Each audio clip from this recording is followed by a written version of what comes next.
Hi, I'm Nashe, and I'm going to be presenting on Plato's Phaedo. So to start, Plato was an ancient philosopher in classical Greece, and he founded the Academy in Athens, which was the first institution of higher learning in Western civilization. Plato was a pivotal figure in the development of philosophy, and he made his philosophical arguments through written dialogues, and these are referred to as the Platonic dialogues. The Phaedo, however, is one of four dialogues that depicts the death of Socrates. And the other three are the Euthyphro, the Apology, and the Credo. And in the Phaedo specifically, it depicts all the events that happened to Socrates on the day of his death. And in it, Phaedo, who was in the room talking to Socrates before he died, is recounting everything that happened to his friend Ecrites, and that's the dialogue. So the story begins when all of his friends are allowed to go into the room where he's awaiting his death, and the crux of the play deals with this idea of immortality.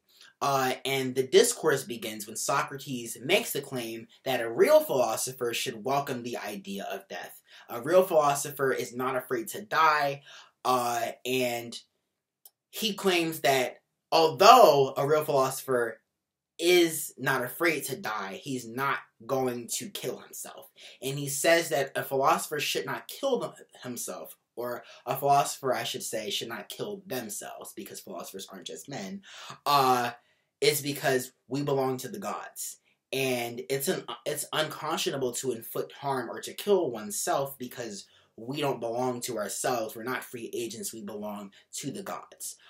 So with this in mind, and with him ultimately convincing everyone that this is true in the room, he then moves on to prove the rest of his argument.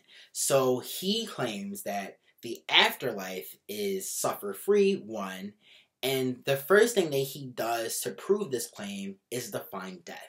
And he defines death as the separation between the soul and the body. And he says that a real philosopher should deny themselves bodily pleasures, because the idea of the afterlife is much more fulfilling than this life.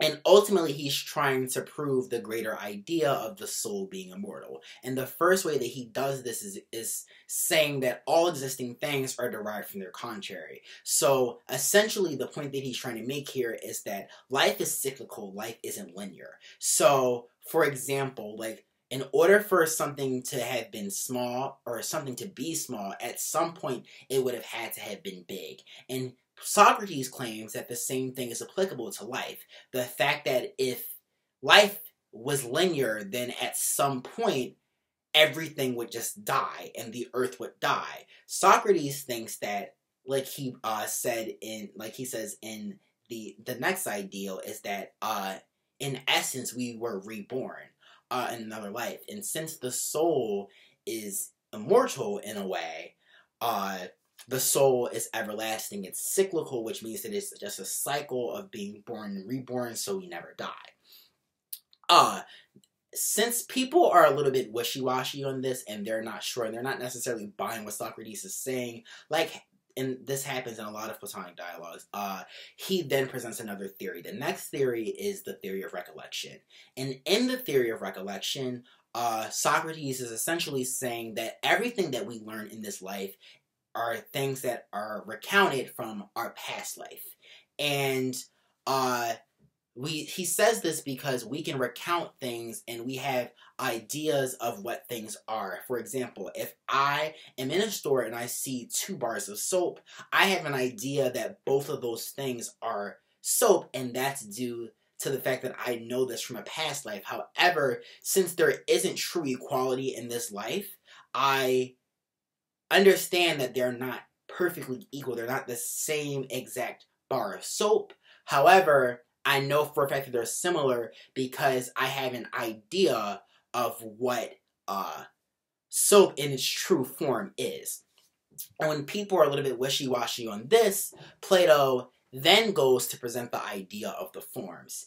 And essentially, his general thesis here is that the form of something is something that we attain in the afterlife, and what's hindering us right now from understanding things and objects in their true form uh, is our senses, our perceptual experience. Our humanity is essentially what's impeding us of gaining this understanding. And once our soul is disconnected from our body, which happens when we die, we will gain that understanding in the afterlife because we will not be impeded by our bodily pleasures, our bodily experience. And even though towards the end people buy what Socrates is saying, at first they were more like, yeah, this may be true, Socrates, but if things are cyclical, then there has to be something to this life. This life has to be precious. But since he's making the claim that the afterlife is more precious, they're more inclined to welcome the idea of death now because they're like, this actually is interesting if we attain this when we die. And, Plato, towards the end, once Socrates has convinced everyone that he's right, which he tends to do in all the Platonic dialogues, he leaves, he bathes, and he talks to his family, and, he's given the hemlock, and which eventually kills him. And he was given the hemlock because he was sentenced to death by the Athenian government for, quote-unquote, corrupting the youth. So the general thesis of what's going on here is the idea of an immortal soul. And by the time that we've died and we've moved on to the afterlife, we've somehow attained this idea of true knowledge. And I'd like to say that the only way that you can necessarily buy into this as a reader is if you buy into the idea of there being some sort of pure knowledge, some sort of universal truth, which most people buy into due to Plato's influence on Western culture, i.e. through Christianity. However, not everyone buys into this, and this is something that is definitely up, for questioning. I'd also like to say that a lot of the times, people reading the Platonic dialogues may think that Socrates believed everything that Plato said, everything that Plato had Socrates saying in the dialogues, but that's not necessarily the case.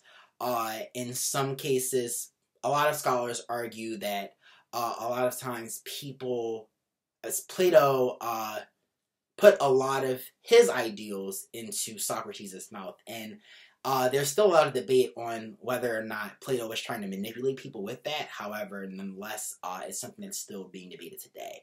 However, when we're talking about the forms in particular, Plato did...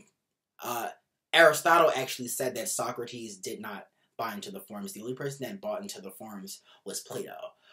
So, yeah, if you buy into a universal truth, then yes, maybe you could buy into this. And I think that this influences a lot of what we see in Western culture today, and in Christianity today, where we sort of feel like we can attain this, higher, superior, afterlife.